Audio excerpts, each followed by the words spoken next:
ភូមិអន្លង់ស្អំទឹកដីស្ទឹងត្រែងខ្ញុំសែនស្រឡាញ់មិនចង់ឃ្លាតទេ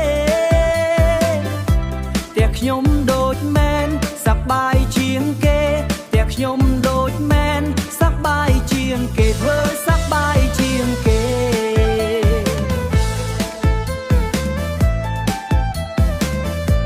ប៉ុន្តែទុកទេប៉ុន្តែទុកទេធ្វើស្រែចំការ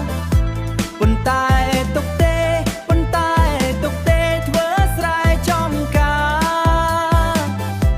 ប៉ុន្តែទុកទេប៉ុន្តែទុកទេធ្វើស្រែចំការអឡងសំខំអឡងជ្រៃចិត្តចូលឆ្នាំថ្មីសង្ក្រាន្តនៅវត្តមនុស្សចាំងប្រុងស្រីលែងជុំទាញទាញព្រាត់លែងចេះហត់ទាំងចាស់ទាំងក្មេង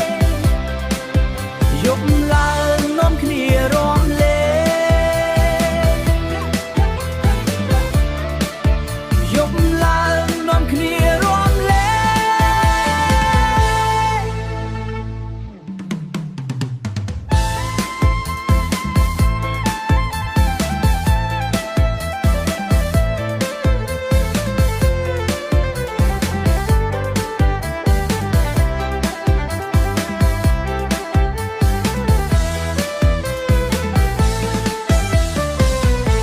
សប្បាយខ្លាំងណាស់រំមិនប្រកាន់ទាំងក្មេងទាំងចាស់បារម្ភជន់ជើងយើងសុំតោគ្នាបារម្ភជន់ជើងយើងសុំតោគ្នា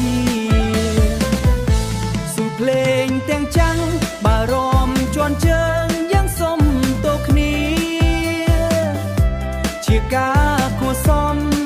ជាការគួរសមព្រោះខ្មែរតែមួយជាការគួរសមព្រោះខ្មែរតែមួយ